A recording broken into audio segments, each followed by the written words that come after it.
याद में रखिएगा, जो मां से प्यार करता है वह मां का दिल, बोलो, वह दिल नहीं दुखाता है। वह मां को जो पसंद होता है वह करता है। तुम मां से प्यार करते हो या नहीं? बोलो, कौन कौन करता है? हाथ उठाओ। कहां करते हो मां से प्यार? मां यानी जिनवाणी मां। अगर हम जिनवाणी मां से प्यार करते हैं तो जिनवाणी मां हमें जिस तरह के आचरण का निर्वहन करने के लिए कहती है, क्या हम उस तरह का आचरण कर रहे हैं? याद में रखिएगा, जो जो हमारे ऊपर उपकार करता है उसे मां का दर्जा दिया जाता है। जो गाय सबको दूध देती है उसे भी भारत की संस्कृति में क्या कहा जाता है? और गौ माता कहा जाता है। तो कहीं पर भी उदाहरण दिया जाता है, प्रेम के संबंध में उदाहरण दिया जाता है तो गाय और बछड़े का उदाहरण दिया जाता है। गौवक्ष सम, जैसे जो है गाय अपने बछड़े से प्रेम करती है, पालती है, पोसती है और उसे छोड़ देती है, वैसा ही तुम उपकार करने के बाद अपना व्यवहार बना करके रखो कि सब कुछ करने के बाद भी तुम उसे भूल जाओ।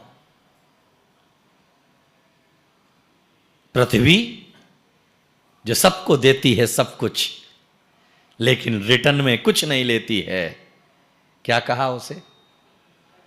धरती मां।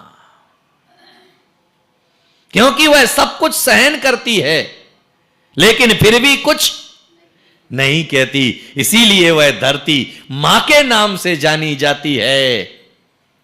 संत सब कुछ तुम्हारा सहन करते हैं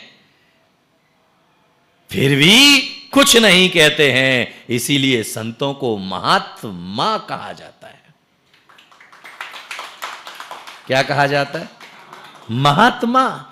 परमात्मा तुम्हारा सब कुछ देख करके अनदेखा करते हैं, तुम्हारी सारी त्रुटियां देख करके भी अनदेखा करते हैं, लेकिन इसीलिए उन्हें परमात्मा कहा जाता है क्योंकि उसमें भी मां विद्यमान है। इसीलिए महात्मा में भी मां है, परमात्मा में भी मां है, धरती में भी मां है और जिनवाणी मां। याद में रखिएगा, मां से अगर प्रेम करोगे तो कभी उनके विपरीत आचरण नहीं करोगे, उनके अनुकूल आचरण करोगे। इसीलिए जन्मदात्री मां के साथ में अगर प्रेम करोगे तो उसके खिलाफ आचरण नहीं करेगा बेटा।